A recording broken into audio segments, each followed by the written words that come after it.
Okey. Sebelum cikgu pergi bahagian B, cikgu nak bagi awak faham dulu untuk bahagian A.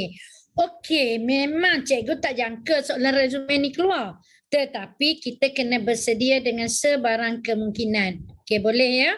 Untuk resume, kalau awak tengok dekat sini, cara kira perkataan pun sangat simple. Contohnya, jawatan di pohon ni satu perkataan ya. Sekejap ya cikgu. Pen. Mana pen? Guna merah lah. Okey, di sini satu perkataan. Objektif pemilihan ni satu perkataan. Ini semua satu perkataan. Okey. Tajuk-tajuk ni semua satu perkataan. Okey, bila nak tulis, okey, tadi cikgu ada bagi tahu awak dari segi isi tu dia kena relevan, dia kena logik. Okey, sekiranya iklan kerja itu tarikhnya pada tahun 2020. Contohnya iklan tu untuk bekerja sebagai pensyarah sambilan di tengok pula pekerjaan dia. Awak kena tengok kerja tahun 2020, apakah bidang pekerjaan yang hendak dipohon ya. Kalau bidang pekerjaan tu tahap SPM, awak kena tulis resume tu berdasarkan pendidikan tahap SPM. Kalau bidang pekerjaan itu dia ada lulusan ijazah, sekurang-kurangnya diploma, ijazah. Jadi awak kena tengok. Contohnya di sini awak dia ada pekerjaan, kalau dalam yang contoh, sampel contoh tu guru tadika. Dia ada juga pekerjaan sebagai pembantu pejabat. Okey.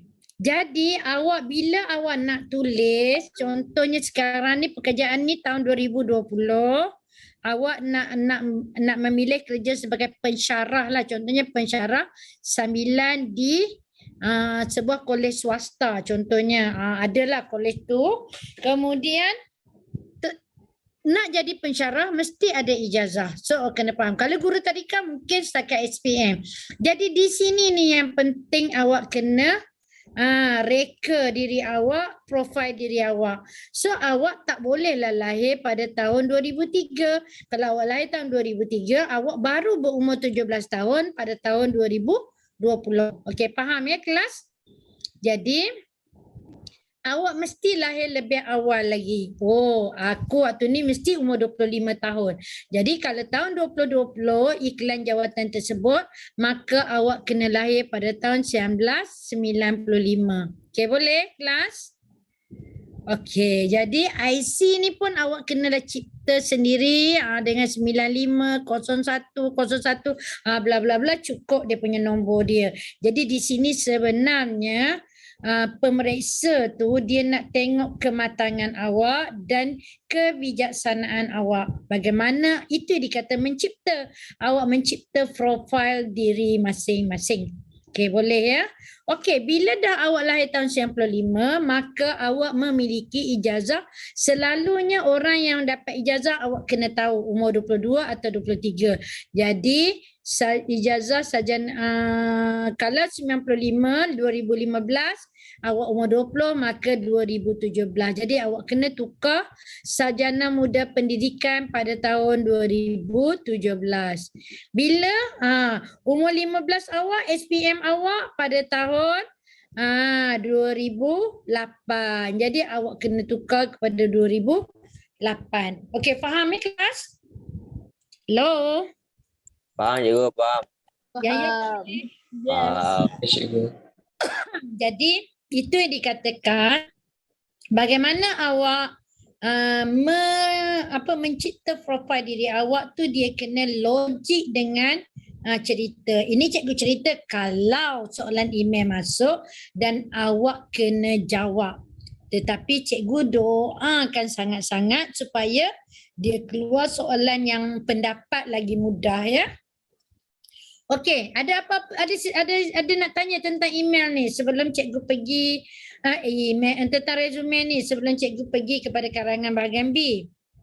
Cikgu, resume kena lukis gambar ke? Tak perlu.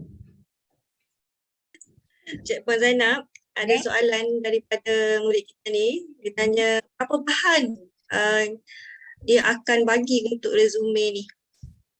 Okey, kalau ikut sampel daripada lembaga yang dia bagi kepada cikgu-cikgu, dia bagi iklan kerja. Okey, ataupun dia boleh bagi iklan kerja, kemudian dia bagi dalam iklan tu dia dah ada dah apa dia punya syarat-syarat dia. Jadi awak kena tengok iklan tu. Kalau ada 2 iklan, awak tengok iklan tu dan pilih iklan yang mana dan cari syarat-syarat dalam iklan tu, kerana dia tak boleh hafal yang ni. Kalau iklan tu nak kerja sebagai jurutera, tak bolehlah ambil bahagian yang macam teknologi maklumat. Mesti dia lulus ijazah sarjana muda dalam bidang kejuruteraan. Okey, jelas ya?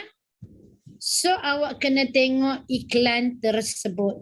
Okey, ada lagi Puan Fazlin pertanyaan? Kelvin tanya, perlu huraian ke? Maksudnya huraian untuk setiap macam potensi diri, maksudnya macam tu lah. Cikgu dah tunjuk itu cara tulis.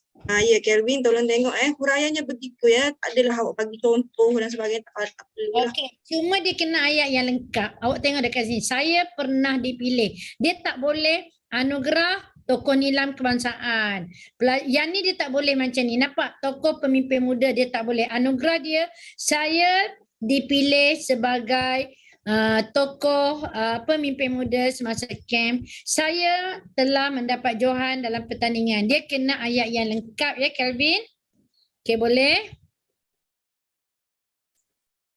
Okey, bahagian pencapaian akademik, kalau awak nak buat 1, 2, 3 pun boleh. Saya memiliki ijazah sarjana muda pendidikan pada tahun 2025 dari mana? Dari Universiti Malaya. Saya juga memperoleh nombor 2 ya, diploma perniagaan pada tahun 2020 di Universiti UiTM. Boleh. Saya memperoleh CJ Pelajaran Malaysia. Saya mendapat semua A dalam CJ Pelajaran Malaysia pada tahun 2017. Okey, macam tu. Kalau awak nak buat dalam bentuk 1, 2, 3. Jadi sebenarnya penulisan resume ni kita telah dapat pendedahan ya, bahawa awak boleh tulis dalam bentuk macam ni dan awak boleh guna sampel cikgu sebagai panduan. Okey, ada lagi Puan Fazlin pertanyaan. Ini gambar-gambar ni sebab dia daripada buku teks awak. Jadi dia sebagai nak hias buku teks saja ya. Tak ada apa pun. Okey. Okey Puan Fazlin. Okey, ada Jason tanya. Dia kata soalan resume ditanya pada bahagian mana? Okey, bahagian kertas 1 bahagian A ataupun bahagian B? Okey. Boleh ditanya dalam kertas 1, boleh di bahagian A dan boleh ditanya kertas 1 bahagian B. Tetapi saya tak ramai, saya rasa tak tanya. Soalan ni susah kan. Kita tahu pertama kita doa. Dia baru. Mungkin next year dia akan tanya. Mungkin pertama ni dia tanya. Tetapi awak boleh ambil cikgu punya ni sebagai panduan ya. Boleh ni berapa semua calon kita boleh guna yang ini. Kita boleh buat latihan dan sebagainya. Okey, yang ni pula nampak tak rujukan di sini. Oleh sebab awak belajar di universiti, dekat sini pun dia akan kurang markah dia. Kenapa? Kenapa cikgu kata kurang? Kerana awak merujuk status pembelajaran awak yang paling rendah. Sepatutnya awak kena merujuk. Kalau dekat sini awak ada tulis ya, pengalaman saya pernah awak juga boleh merujuk ni sekolah yang pernah awak pergi buat praktikal. Contohnya saya telah menjalani latihan praktikal selama 6 bulan di syarikat ni. Jadi syarikat tersebut boleh jadi rujukan awak. Okey, boleh?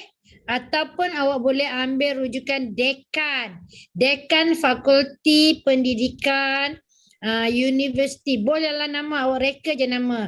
Dr. Ali bin Abu, dekan fakulti pendidikan Universiti Kebangsaan Malaysia Bangi Selangor. Jadi di sini sebenarnya resume ni betul-betul nak uji kefahaman awak dan pengetahuan awak. Bila awak letak nama universiti, awak kena tahu alamat dia di mana. Dia tak boleh alamat yang ringkas.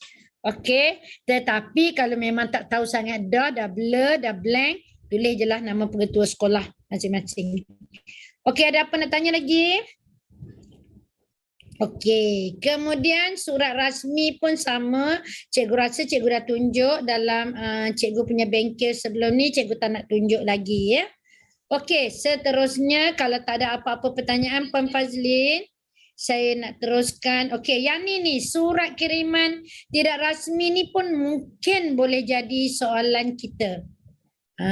Kalau surat kiriman ni macam tadilah, macam email tadi, dia mungkin tak minta kita bagi pandangan, minta kita bagi nasihat ya tentang apa-apa. Inilah isu. Okey, boleh ya kelas? Sebenarnya buku teks awak banyak panduan. Cek je buku teks awak. Dalam tu ada banyak karangan ya. Okey, sekarang ni cikgu nak pergi karangan bahagian B. Okey, cikgu untuk kertas 1 ni cikgu laju ya. Kertas 2 sebab dia teknikal, dia sangat banyak. Okey, untuk karangan bahagian B ada 4 soalan. Pilih 1 soalan sahaja. Ya. Okey, kalau awak tengok ya dalam soalan-soalan awak kita ada 4 domen ya. Tetapi untuk soalan SPM, domen tu dia tak ikut pada domen yang kita pelajari di